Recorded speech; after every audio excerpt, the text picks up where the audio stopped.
Good evening. I'm Rebecca Wyatt, the councilwoman for the 1st District in the City of Gary, and this is the Art, Culture, and History Committee meeting for June 10th, 2019. And we always like to say what our mission is, and so that is to promote, preserve, rediscover Gary's unique history, culture, art, architecture, and natural environment. And with that, we will go around and have our introductions of the people who are here at the table on our committee. Ms. Hall, would you start? Yes. Good evening to the citizens of Gary. My name is Jennifer Hall. I am the chairman and CEO of the Katie Hall Educational Foundation Incorporated, and of course a member of this distinguished committee. Hello, Gary. I am Desiree Simpson, Executive Director of Live Art Studio, a community-based art and entrepreneurship organization located here in Gary. I am Imran Khalid of the Planning and Zoning Department, also the Planning Liaison to the Gary Historic Preservation Commission. Patricia Brown, Gary Historical and Preservation Commission. Also, Gary, let me look at the Gary Historical and Cultural Society, and I'm very honored to serve on this committee. I am Ronald Cohen. I'm a local historian. Okay, excellent. What about your parents? Well, we'll introduce them as they Oh. come up, okay? Putting a cramp in my style here. Okay, next on the agenda is a review of the minutes from May 13th. Did everyone get an opportunity to take a look at those? Yes, Madam Chair. And do we have a motion to approve as submitted? So moved. Second. And all in favor? Aye. Aye. Okay, thank you all very much. So the minutes of May 13, 2019 have been approved and will be put into the record of our committee. Next on the agenda is the overview of the ordinance 2019-35, which is an ordinance to establish the boundaries of the Gary Land Company Historic District. It is sponsored by Council President Ronald Brewer and Rebecca Wyatt and Carolyn Rogers, who would also like to be a sponsor, so we may amend it so that she can be. We have with us members of the Historic Preservation Commission, Ms. Patricia Brown, who you've already met, and we also have Gregory Jenkins, who's an architect who serves on the Gary Historic Preservation Commission, and he will be giving us an overview of this ordinance. And we had hoped to have a presentation, a slide presentation. However, we don't have the projector that's required for that. So we will try to do that full presentation at the council meeting, which will be on Tuesday, June 18th. That meeting starts at 6 p.m. and we've been having it at the Art House. But for right now, we'll have Mr. Jenkins come up and give us an oral overview of the ordinance designating the Gary Land Company as a historic district. Will you please? We may need to, would you like to stand over here, or where's good for you? Fine. Okay. Okay. Say, my name is Greg Jenkins. I'm a member of the Gary Historic Preservation Commission. And I'd like to say that the presentation that I was going to give tonight was perfect. It was excellent. Very, yeah. And I'm very sorry that the visuals aren't here. But basically what we're talking about is the first actual act of the Gary Historic Preservation Commission, which we've been leading up to for 2 years. The commission's job is to designate landmark buildings in the city of Gary and to put them under protection of the landmark ordinance. and that we do this under the authority of the mayor, who has seated us at her pleasure. And each of the presentations that we make is approved by council. We chose the Gary Land Company, the very small wooden building at the corner of 4th and Pennsylvania, as our first project, because it was the first building in Gary. And for a brief period of time, it was our high school, city hall, post office, government center. It was Gary. And during the 2-year period that followed, City Hall was built at 8th and Massachusetts. The school functions changed to Jefferson School over in Jefferson Park. The post office was built. And the Gary Land Company building itself came into residential and business use rather than being the center of the city. And its original location was up at 3rd and Broadway near the South Shore tracks. By the 1920s, the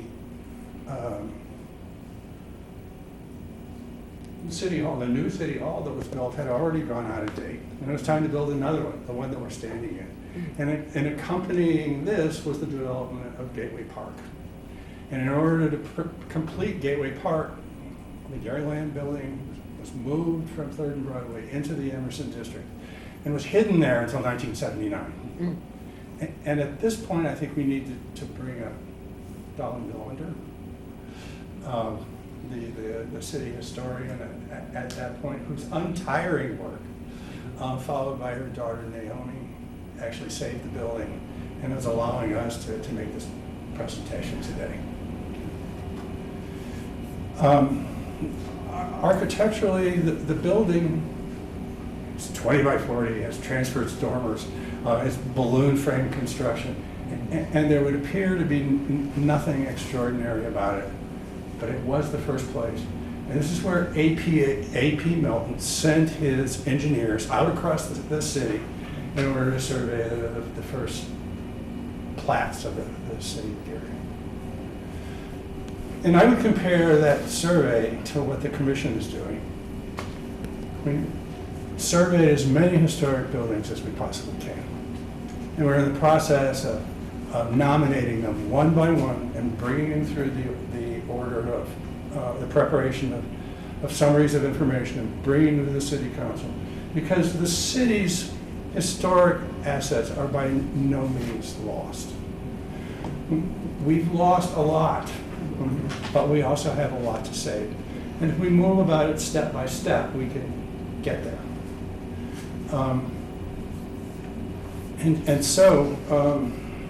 And boy, I wish I had a big picture to show you right now, and I'm sorry that I don't. This is a very exciting process. The commission that has been putting this together is also a very interesting group of people with all ranges of perspectives, and it makes us better to work with one another and teach us a lot, not only about history, but about each other. And so I look forward to the passage of the Gary Land Company. That would be ordinance number 192035. And I hope that this is the beginning of many more landmark districts that would serve not only to tie together our history, but to serve as a basis for redevelopment and rebirth. Are there any questions? Yes? It says it's a historic district, so this includes more than just that building? Yeah, there's some terminology that we're working with here. The property that's associated to the Gary Land Company is the triangle, the North Triangle of Gateway Park, and it's not subdividable. And the two reasons that we've included that are first because of the Gary Land Company building, and also because of the original location of the Gary Land Company at 3rd and Broadway. And so this is actually a single site historic district. So does this include Gateway Park? Yes, it does. Now, how big is the whole area then? Well, It's- exhibit number 3. Yeah, it is. It Is is. is the triangle that begins just beyond Fourth and Massachusetts and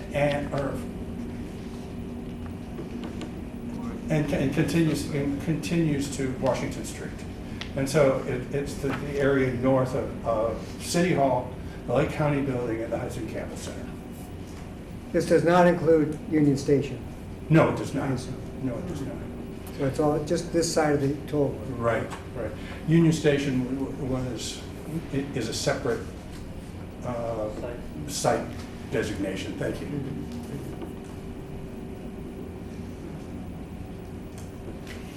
Are there any other questions? I have a question. I notice on this, one of the, I imagine it would be one of the slides, it says, on the building, it says Gary Land Company Office. Yes. Can we have that again? Can we make it look like this again? I would certainly think so. That the appendix that describes how the building is treated is to return the building to its original format. Mhm. Okay? And if the commission would say that the date that we're restoring the building to is 1906, then it would include the Erie Land Company building on it. I just think that would be a nice designation, and then, because when I first moved here, I just thought, what is that funny little house doing there? And that way, we would know that that was the first building in Gary, and, Yeah, there are two other components that aren't here tonight, and will need to be put together in order to make this a success. The Gary Historic Preservation Commission represents the legal governmental designation component that protects the building, but there are a couple of others that are necessary. One is the public outreach and the community education that goes along with the normal activities of a historical society and explains the importance of the building. And the third is the 501c3 that falls in love with this building and starts spending their money on it. Mhm. And so this is a three-pronged attack on the building. And so this question of signage and who knows what and the money where it comes from all works together. All of these communities overlap, but they are three primary interests. How will this affect the train It doesn't. or the, no, not the, like the train that is parked there? It doesn't. Okay, or what about the fountains? If The- they say they plan to upgrade them or make them work again, would that affect it? The effect on the fountains would be covered by the Gary City Center Historic District. And any public funding, not by the Gary. Any public funding, is there money to do the fountains? Any public funding, particularly from the state, would need to follow the Department of Interior guidelines for restoration. But it would be guided by the City Center Historic District, not by the land company.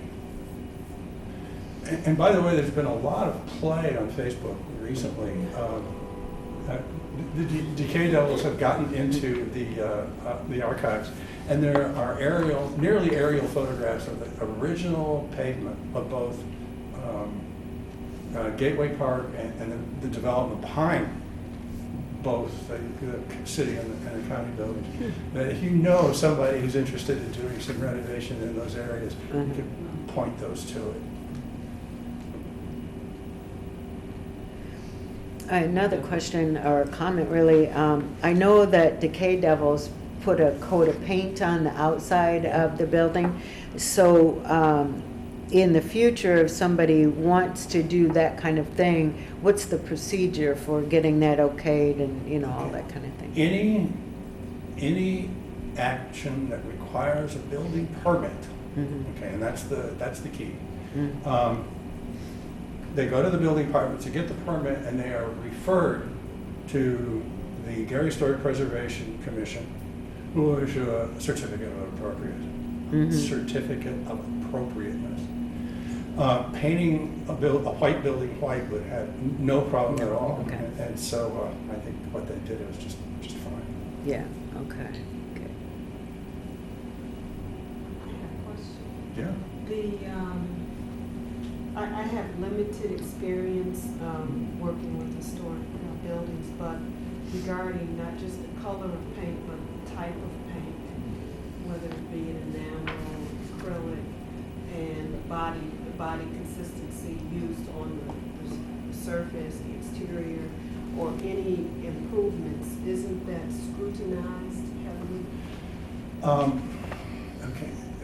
Within the Department of the Interior CFR 68 dash, it's referenced in. We have quite a bit of latitude as far as the technological applications of new materials that are going onto a building. And as long as they simulate the existing, we don't need to use a lead-based paint when we've got an acrylic that comes up with the same finish. I understand that. Okay. I'm just suggesting, because we have a unique environment around us, mainly the steel mills. Mhm. And so some paints inhale, breathe, and may attract certain particulates. And so I'm just wondering if there's any type of a provision.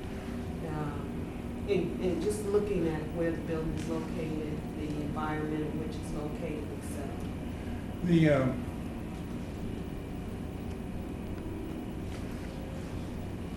Okay. I can answer your question as an architect, but not as an historian. That there are different zones and different levels of intensity of use around any given building. And that the specification of paint needs to match the specification of the use. And so there are some paints that would not be appropriate for this highly dense, it would take a beating. And so there would be some levels of paint that wouldn't be recommended and some that would be. And so that would certainly be something to take into consideration. I wouldn't consider this as a limiting factor, but one just of an intelligent use of architectural services. Did that come close to answering? It did. Okay. I'm only thinking of, I have a friend who had been working on for some years with a historic site in Crown Point Uh-huh. Ballet Troupe. Oh, right. And so I know that she come to meetings and just have a lot of, questions, or the city would not allow her to use certain colors or do certain things, put awnings or any type of, just anything on the facade Mhm. because of its designation. And so I'm just wondering if there's an authority that, someone who has a professional expertise in the materials and the method of use, governing the materials for a historic building of this type. I would, where's the picture that you just showed me? Oh, If you can. that. I like that you asked the question. Yeah. Because the expert is on board. Thank you, Dr. Simpson. So Did as you find we- it, Jenna? No, I think it was it the first one? Here we go. Okay, so, There we go. so let's say that we're gonna restore this building with each repair, not all at once, Sure. but as it happens, to 1906, which is when this picture was taken. And clearly the building is white. It has asphalt roofing shingles. The foundation shows that it's about 18 inches above the ground. There's some interesting posts in front of the porch, maybe a little bit more interesting than what's there now. There are no security shutters that are coming across here. So I would say that somebody came through here and said they wanted to paint the building blue, that they wanted to put 3 more windows across the top and put awnings on each of them, that we'd say no, because the important component of this building is its historical aspect. On the other hand, when it comes down to white paint, I think that a reasonable discussion would be appropriate as far as the wear capabilities and the finish versus what's going on. The idea isn't to make this onerous. Sure. It's to make it as accurate as we can within the capabilities that we've got. Yeah, and I appreciate that because I appreciate the integrity of the building and the desire for the building to return to its original beauty.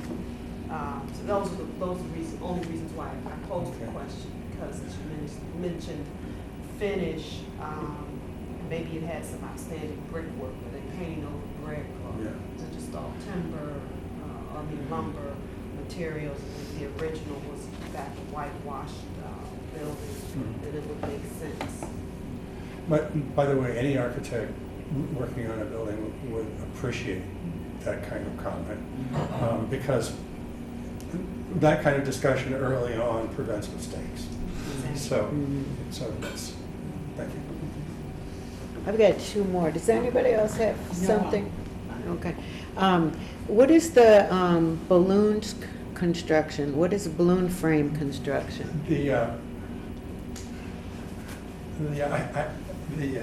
Is it in the pictures? Balloon frame construction essentially is that the walls go up first and that the floors are attached to those walls after they're tipped into place. Right now what we do is we build a wall for one story and then we come across and do the structure and another wall. But balloon frame takes it all up at once. Okay. It's a very economic, very fast method for wood framing construction. Very interesting. And I also note that on this page in the attached to the ordinance, it says originally there was an exterior staircase on the west side of the building. Yes. Maybe we should have that back. Actually, it looks as though the land company might have been using the upstairs portion of the building, and so the surveyors were going up and down with their equipment on the outside of the building, while the kids were being taught English on the first floor. I thought that would be good. That, by the way, is a piece of luck, because we're going to need an exterior exit on that in order to make the entire thing meet code. Right, yeah, that is good then, good. All right, anybody else, any questions? I'm gonna Here's the see if I picture. can show you that exterior The stairway. staircase. Oh, I see it, Okay. yeah, he got it. All right. It's in the packet. What section is that? Section 5? Right. That's the one that's there now. It's actually been Right. rebuilt. I believe it was the King administration that. Okay, here it is, it's on my cell phone. This is coming from the year of 79?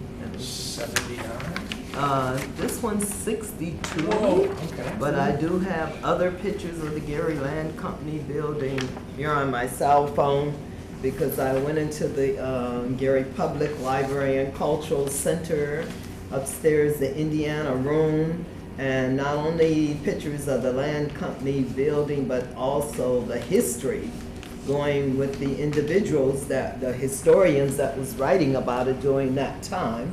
One is Maud, her name is Oprah Maud Peters. She wrote about Gary, Indiana back in 1907 to 1922. We also have T.J. Ball. He wrote about the history of Gary, Indiana, starting in 1922 and taking it to 1942. So we have our historian books in the Gary Public Library and Cultural Center that is available for the general public to view and go through Gary's history. Also the pioneer families that were available during that time. That's an important thing that Yes. was also on the page of the presentation. We aren't starting anything from scratch. The amount of history and the amount of work that has been done that's preceded us is something that certainly shouldn't be lost.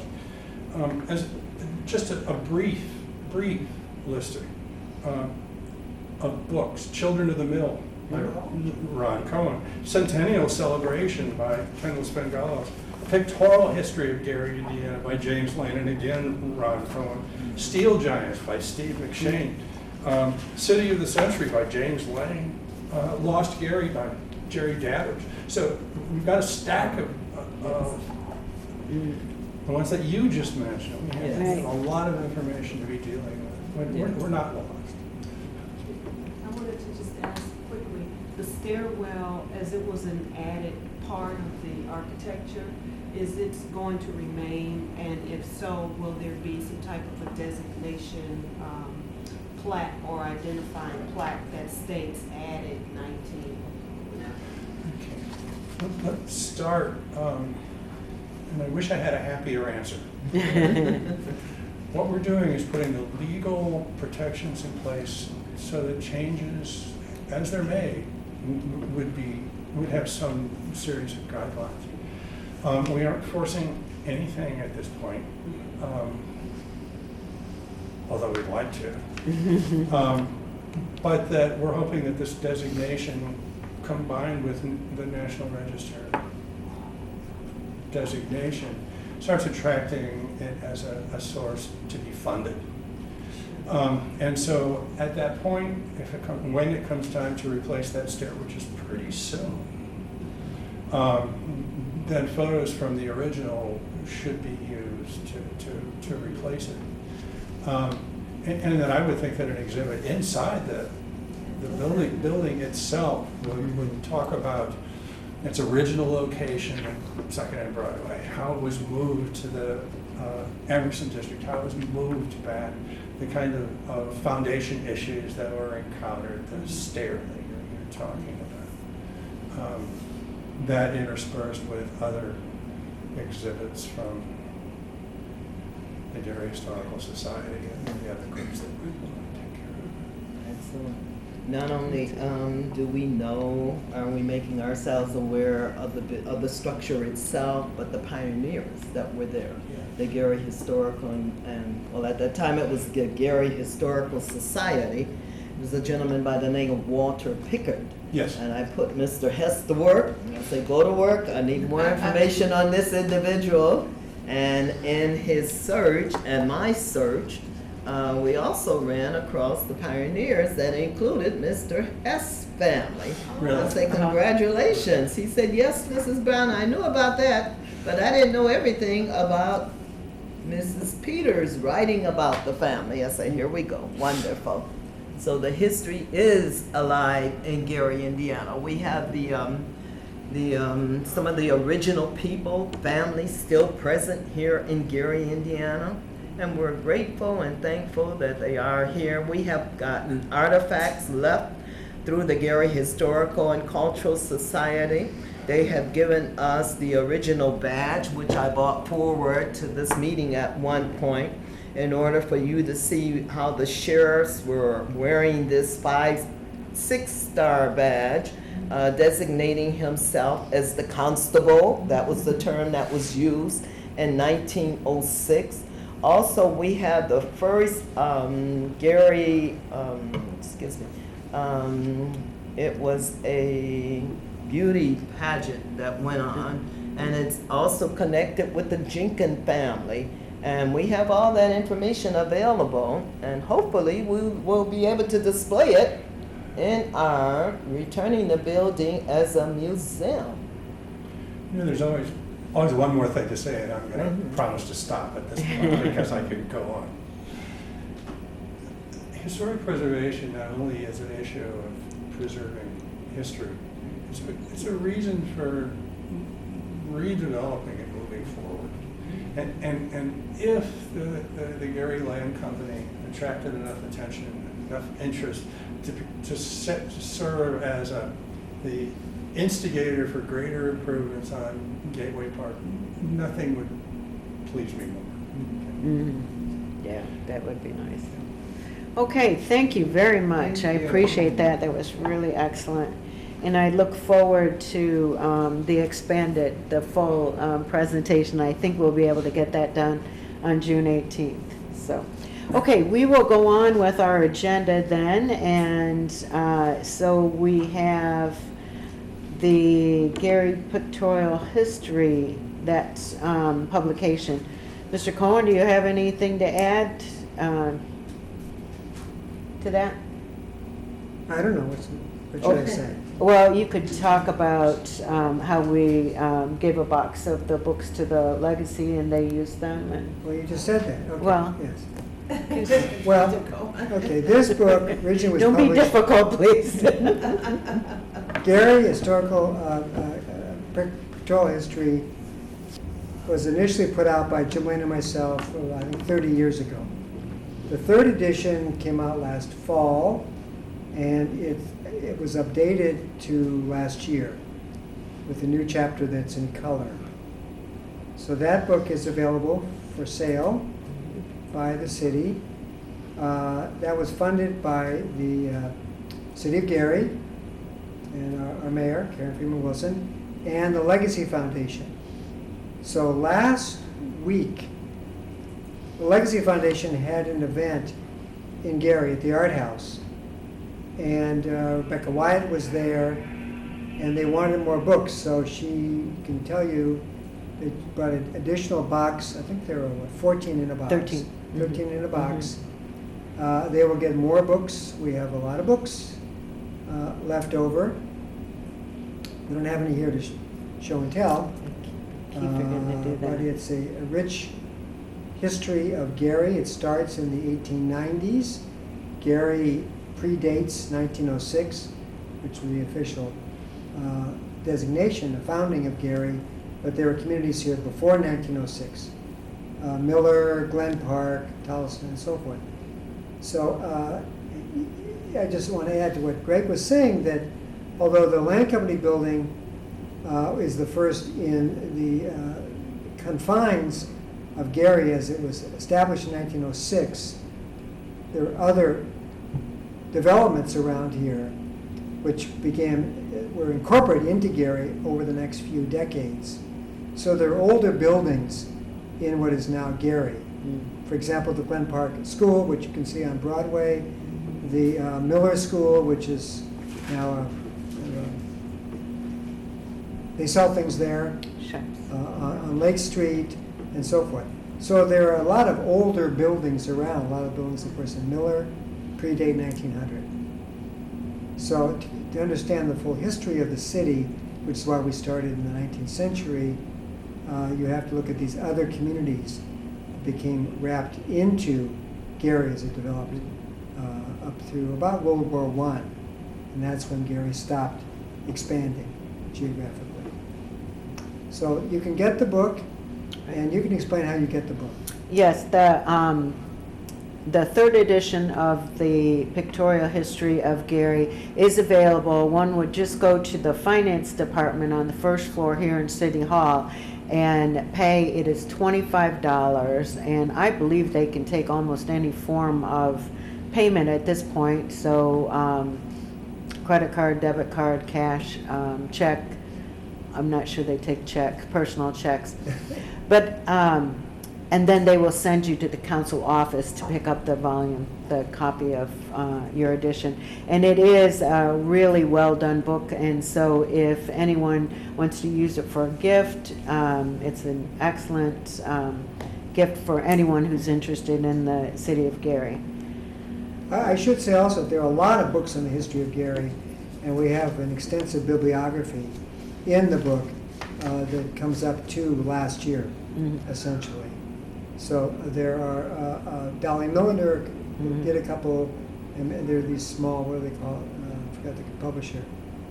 There's one on the east side, Dolly did one on the Central District. Central District, that's And good. There are many of these little books that are available.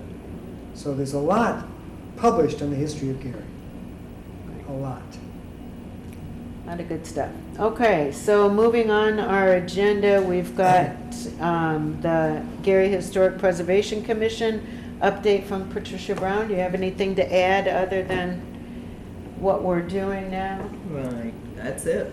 We are bringing it forward, and we are proud sitting here just waiting on our council representative to represent us at the council meeting and bring it forward and let the Gary citizens know that hopefully after the passing of this first endeavor, after sitting on the commission for over 2 years, that it is becoming a reality, and hopefully after that, all of the other buildings and individuals and historians, families, landmarks will be designated and brought forward to the general public. Yes, Thank you, thank you. he has a question. Oh, I'm sorry, go ahead. Commissioner. Just a couple Mhm. of points. Besides the work of designating the buildings, just by being at the commission, we come across pieces of specific information that really need action. Really? And so at this point, we're facing information that shows that the Indiana American Water Tower could well be demolished very shortly, and that the IAC actually made a presentation telling us that. Right. And that's a critical issue. We're also seeing that the redevelopment department is negotiating to tear down what remains of the Memorial Auditorium. And we also see that the Gary Public Housing Authority is moving to demolish the few storefronts that remain for a housing project on Broadway. And so, in addition to the categorization and the saving of the buildings that we are also trying to be advocates to save resources wherever possible, and that anybody who could help with, particularly these three, which are on the front hot Right. burner, would certainly be. What is the Appreciate it. status of the American Water? They did a presentation for the commission, as I recall, right? Yes, and they were supposed to submit a written report Exactly. of their findings and what they intended to do, but we have not received that as of yet. Is there a timeline for that? Do we know? We did say about 2 weeks, so they are way over, Okay. about 4 weeks, so. Okay. What the commission did do in response to what seemed to be a lack of responsiveness Mhm. was to pass a motion to pursue landmark status for the tower. Okay. Um, Can we do that because it's privately owned? Just as you can require a building permit to be issued for a private building, you can also apply Okay. landmark status to a private structure.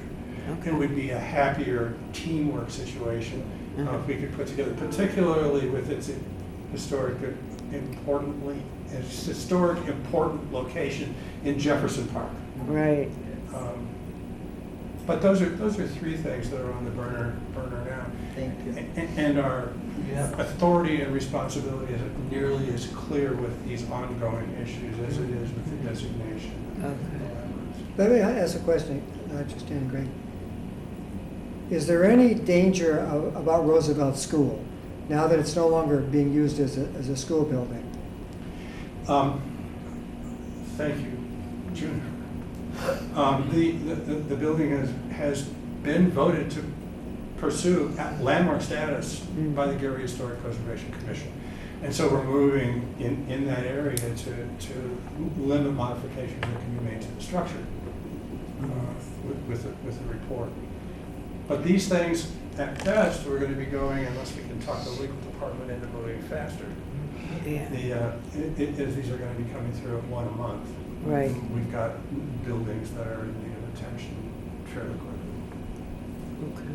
Wanted to add that, like, for the Gary Land Company Building District, we had to seek Gary's permission or approval.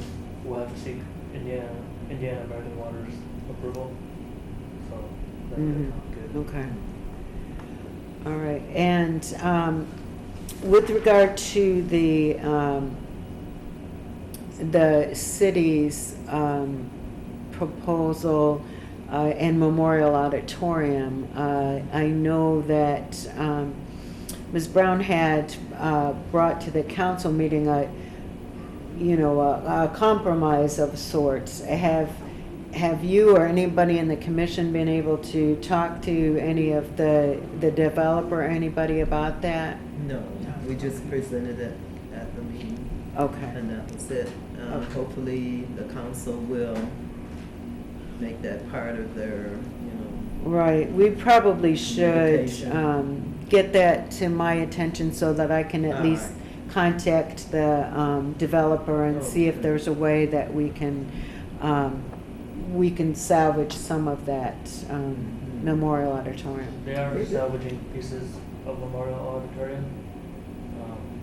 They put a plan together, they met with contractors to save pieces of Memorial Auditorium, and they're gonna store them in a spot that the city has. And I don't know exactly how they're planning to reuse them, but Okay. I do know that there's salvaging some pieces. Good.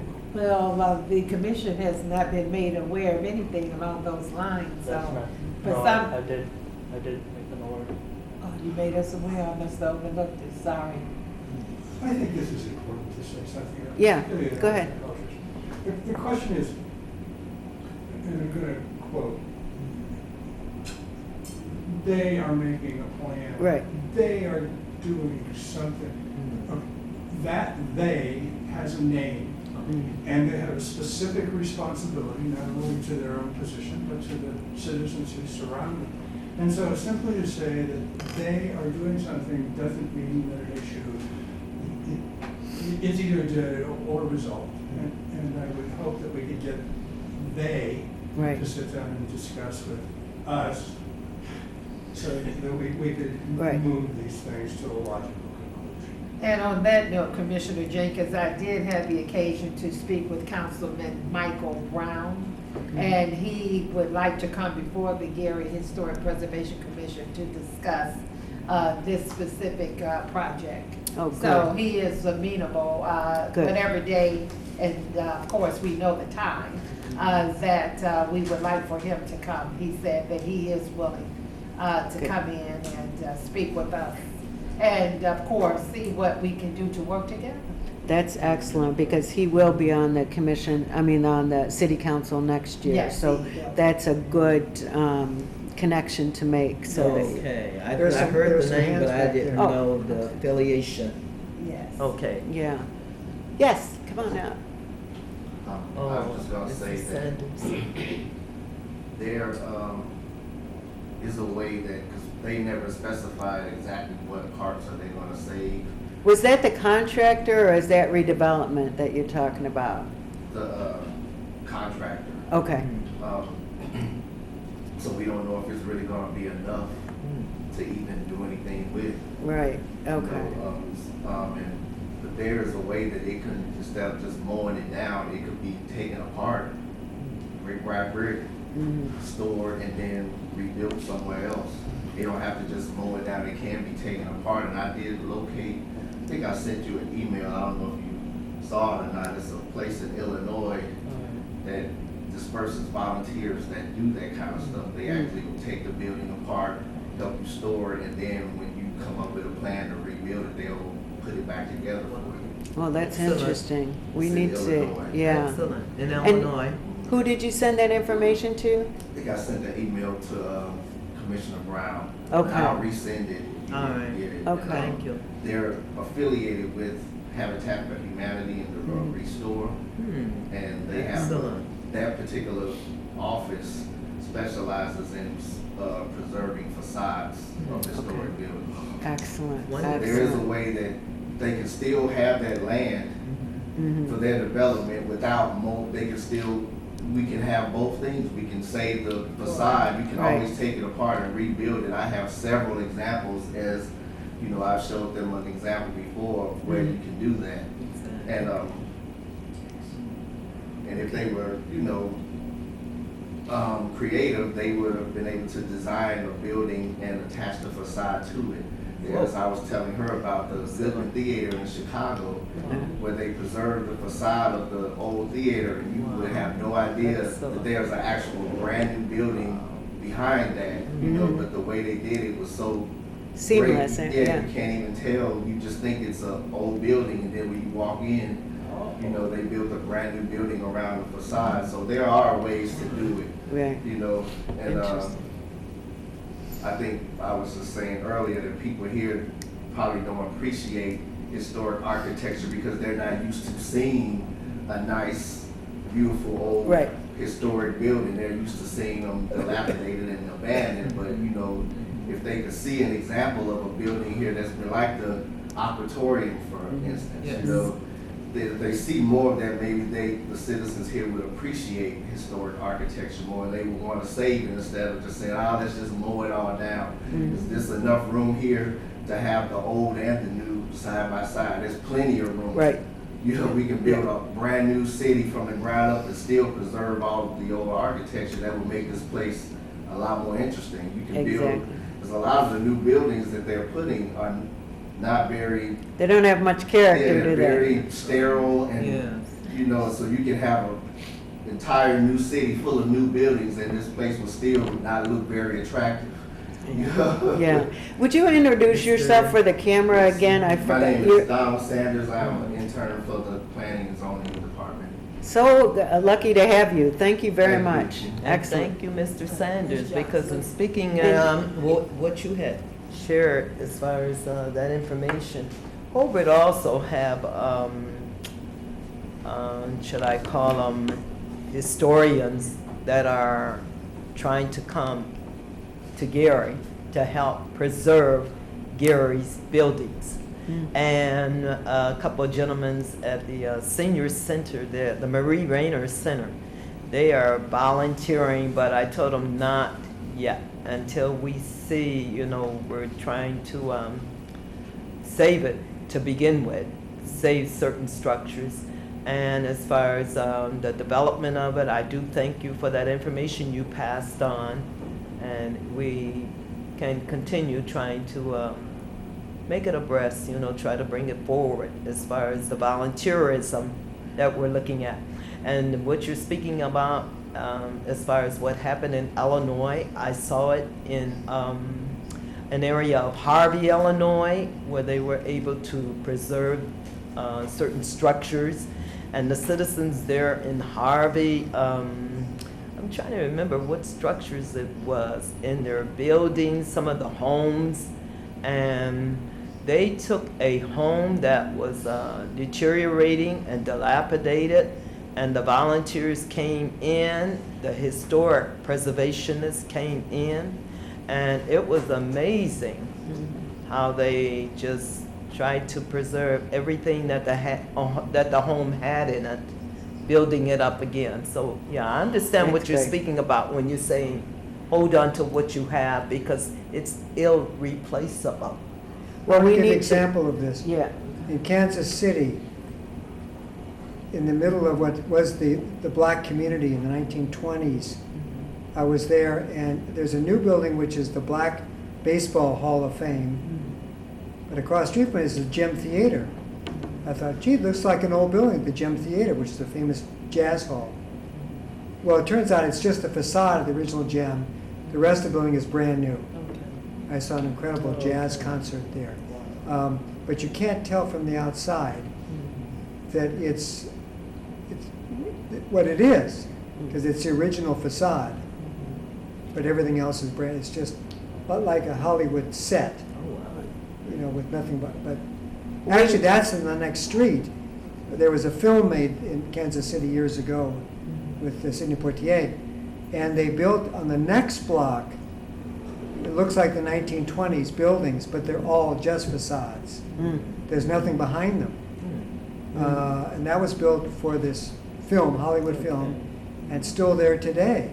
So you go down the street, it looks like you're in the 1920s, but you can see that there are no buildings That's there. excellent. But the other street, they saved the Gem facade.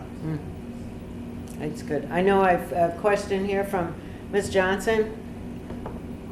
First of all, thank you for that information. I've been on social media quite a bit, and there is starting to be a huge interest and resurgence in some of the history of our buildings, Good. especially when it comes to African American history. Mhm. And there's one building in particular that has, there are two in particular. One, there's questions about whether or not it can receive landmark status, given how it was put together, we put it together, and that is still in use now. Mhm. The second is building that, I can't even say it's on its last leg, it's not even on that. But a lot of younger people are starting to ask questions.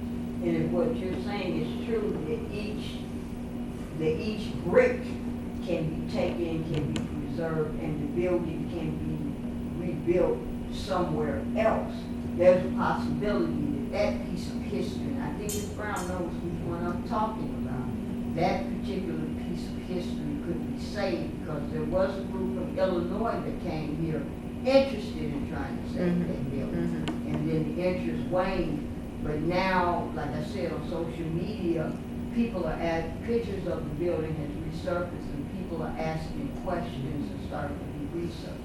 Yeah, well, that is important. If people are interested in preserving these things, these buildings that we have here, then you need to make your voices heard at the city council meetings, at these meetings, to any of the city departments, because I think there is a lot of interest in preserving our history, but because we're in such a bad way at this point, unfortunately, I think cost is the primary consideration, which is a short-term thinking, in my opinion, because we will lose a lot more in the future if we can't preserve this stuff. So, I know okay. one good example of that is the Etna area.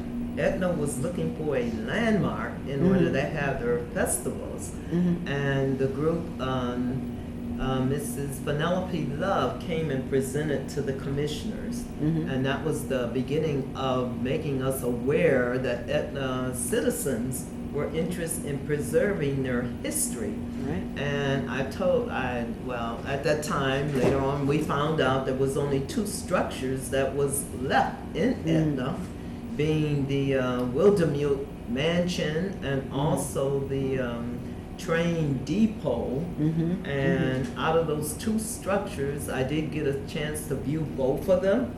And I think they're gonna go for the train depot, because the mansion is still owned and operated by the owner, of course, so we can't touch that.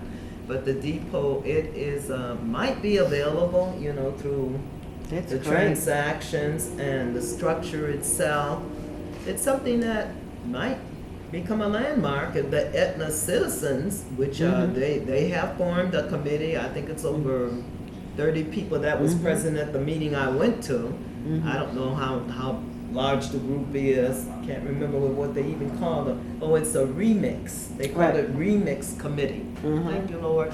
And and that's so we can see that throughout Gary, Indiana, because the Rooseveltians, they definitely came and presented to the Gary Historical Preservation Commission, the alumni, and also your Emerson group. The Emerson alumni came and presented at the Gary Historical Preservation Commission. So yeah, we have several separate committees, not committees, groups that are presenting themselves, making us aware that there's other structures, and I like the way they're coming forward, because not only are they coming forward, they are bringing people with them. Groups. Excellent. I'm moving on See the another hand agenda. back here. I'm sorry. Oh, yeah, One more. Ms. Weiss. In the same vein or respect of the question of preservation status would preserve and protect from adding things that don't fulfill, would it also contain ruling as removing additions that are after historical structure? Like the Wirt building, the original is very historical, Mhm. and, but it's inside a really bad facade on Grand Boulevard that's built in the 60s, and also a poorly built 80s on the other side, near the football field, leaks and is in horrible disrepair. Right. But if you could take off both bad additions, you would see a historical structure in the core. In which building are you talking about? Wirt. High school. Okay. Oh, Wirt, okay, got it, okay, I yeah. can answer that question. Yeah, good. Okay. Because Wirt has also been put on the list of buildings to pursue landmark status of the historic. Yes. That, like Emerson, Horseman, Wallace, and Wirt, you choose a date that goes with the preservation.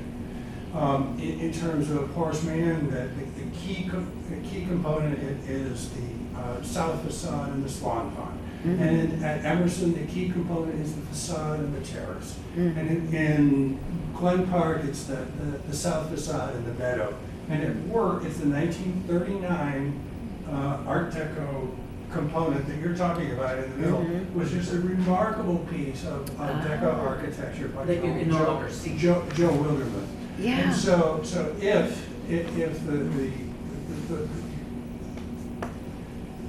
the paper that we write designates the year of importance, designates in that, and absolutely, yes, you're absolutely right.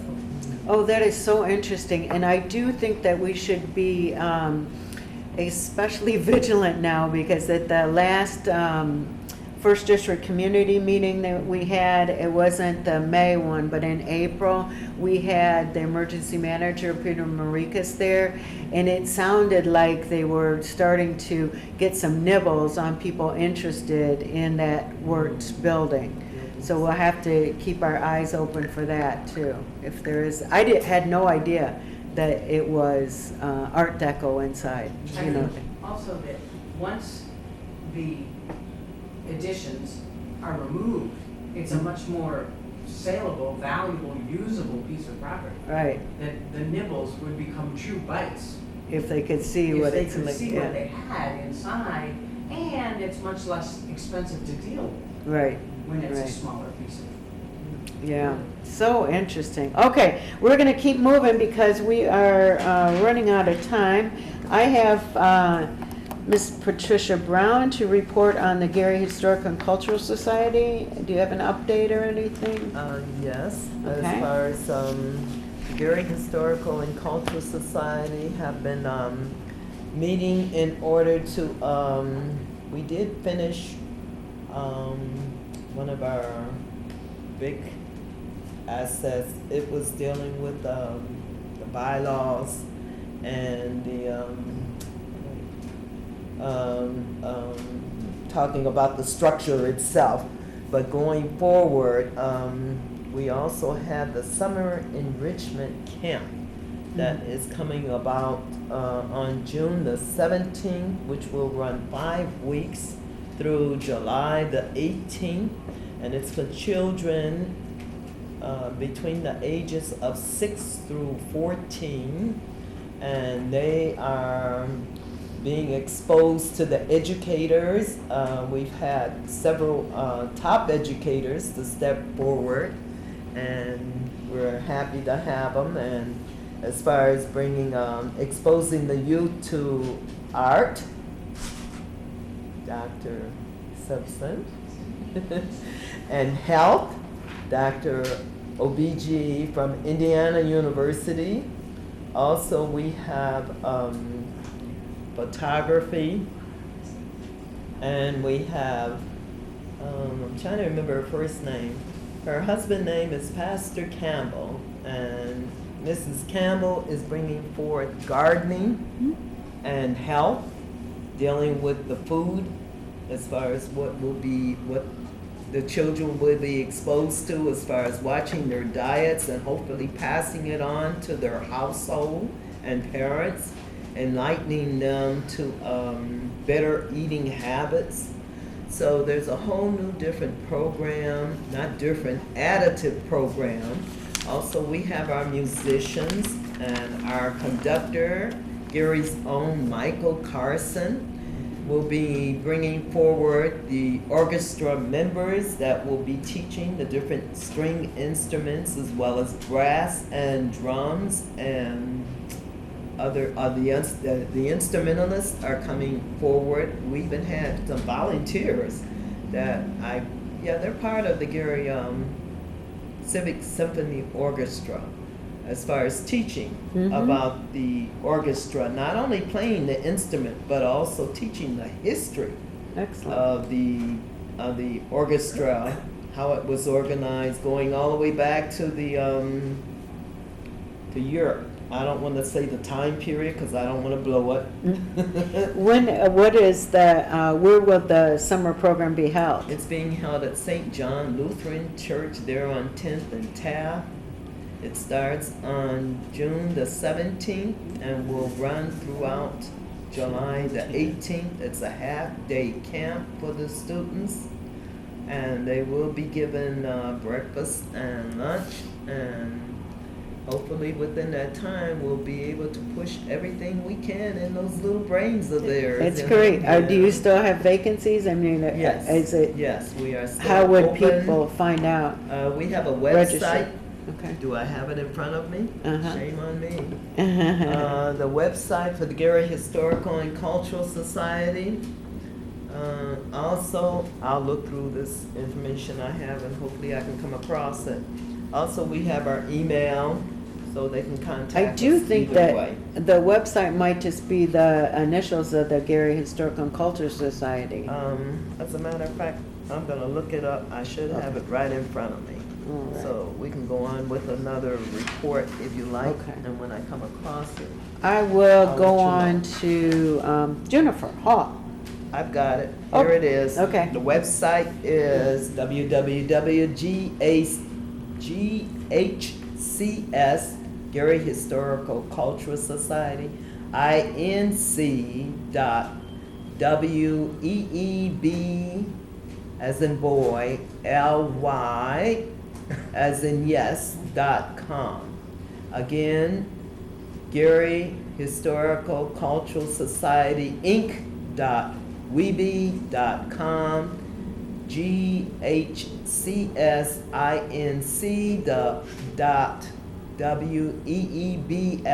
GHCSINC.weebly.com. Okay.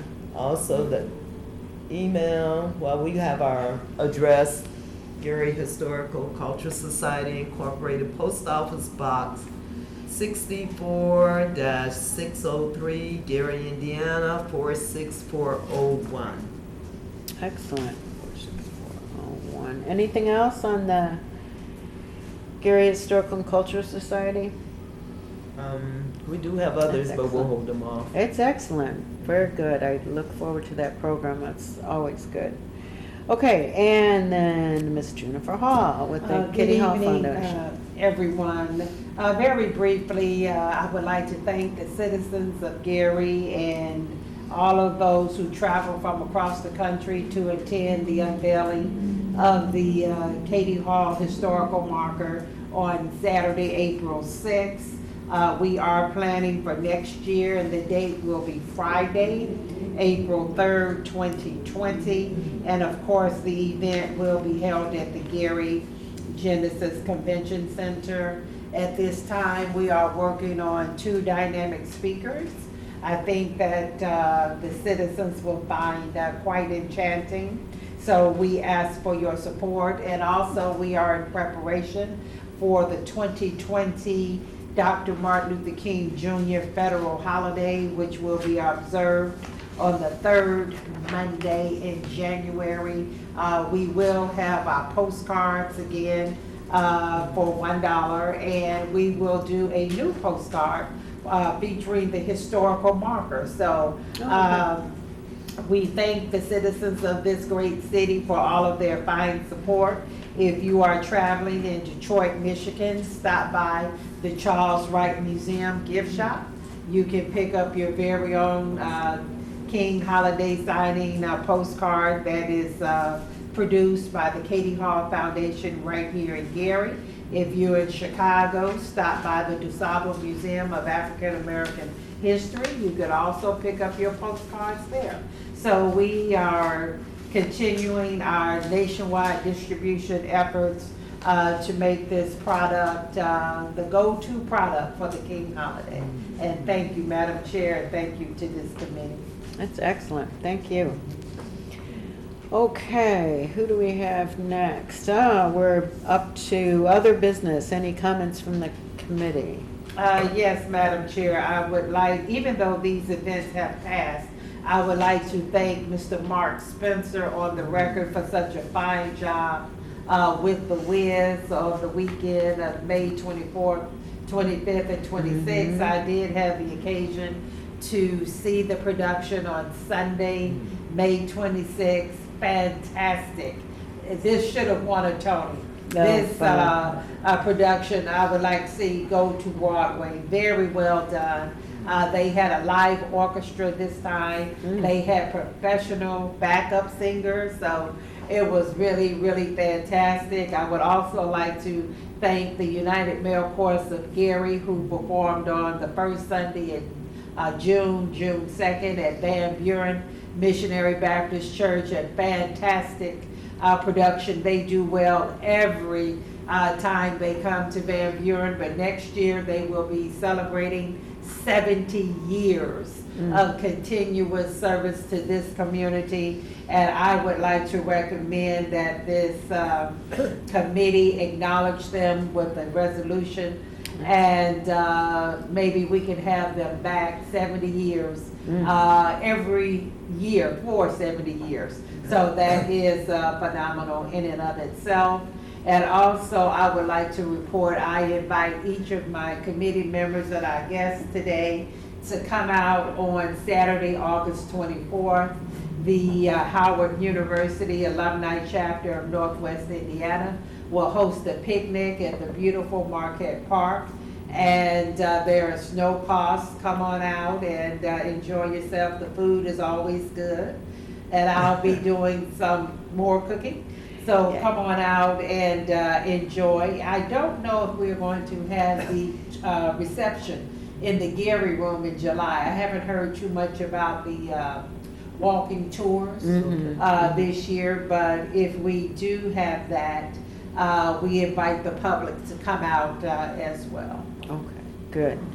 And that reminds me, we may need to make a motion to change our History is Alive event from August 24th to August 31st.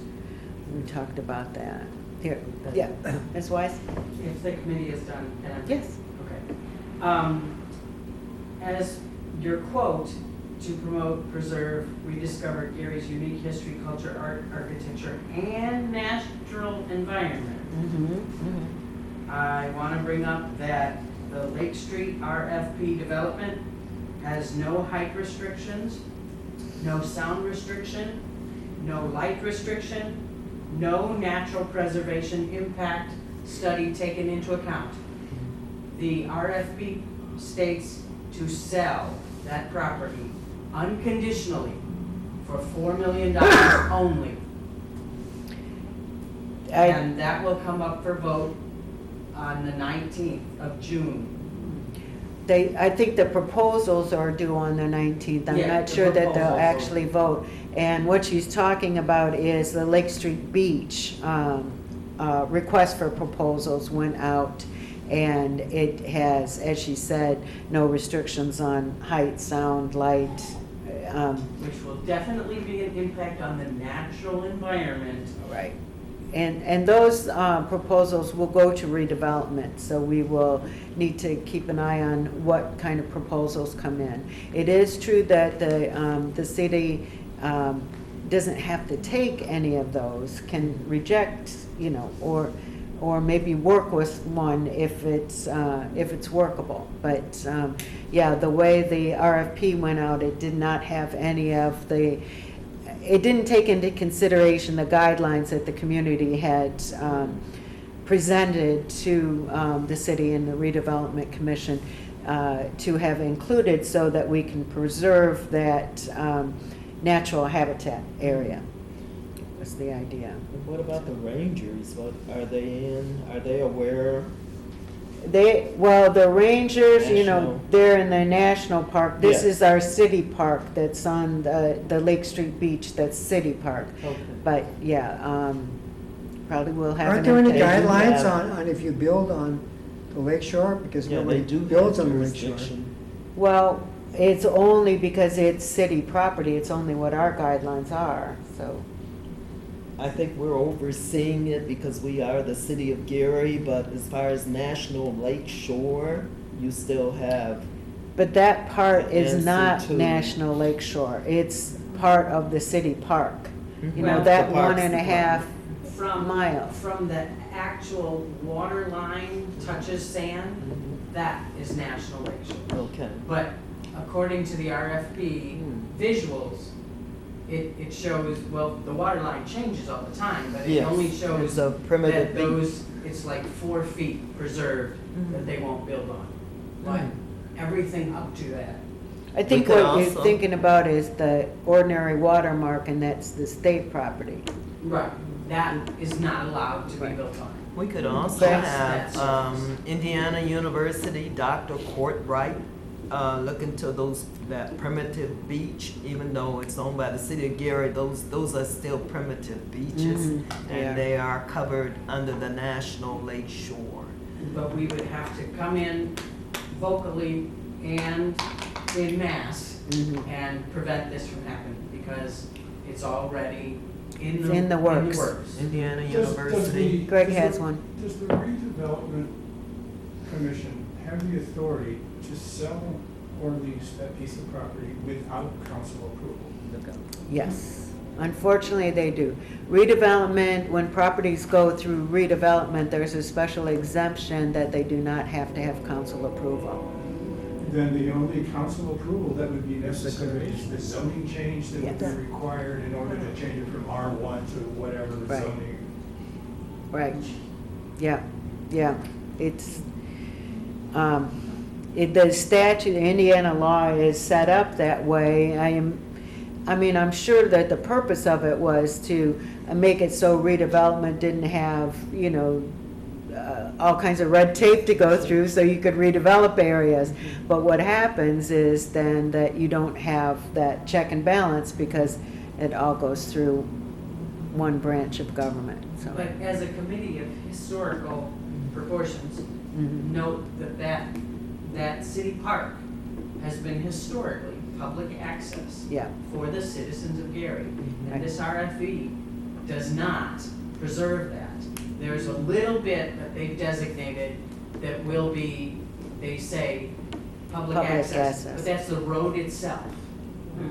yeah. So, and they can put up a gate and say, Uh-huh. these people would be prevented really. Right, So it is, if we want to stand in the way, we have to note that historically, that is for the public. yep. Kenya, Ms. And Johnson. If you want to make a further point, that would also affect the culture.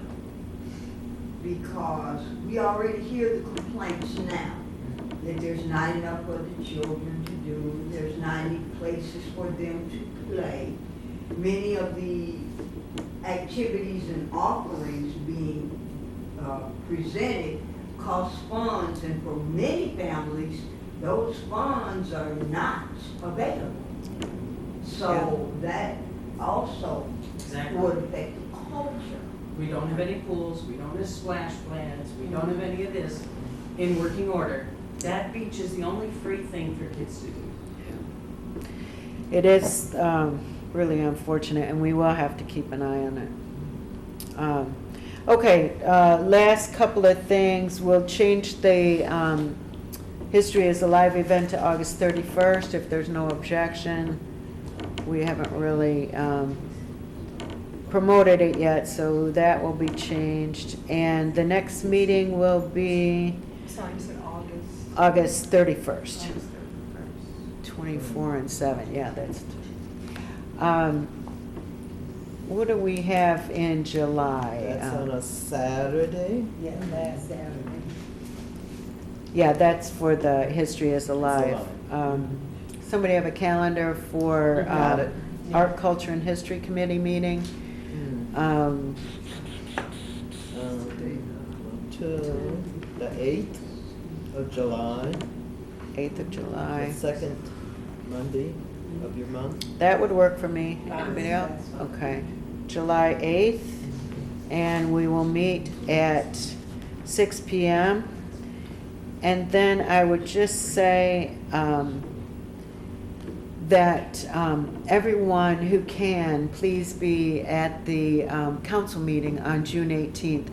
I'm going to really try to have some time so we can have this presentation, because I think it's important for all of the council members to get to see it, as well as the public, because we'll be able to, hopefully we'll be able to broadcast that to the public as well. Okay, well, everyone, thank you for joining tonight, and we will be adjourned.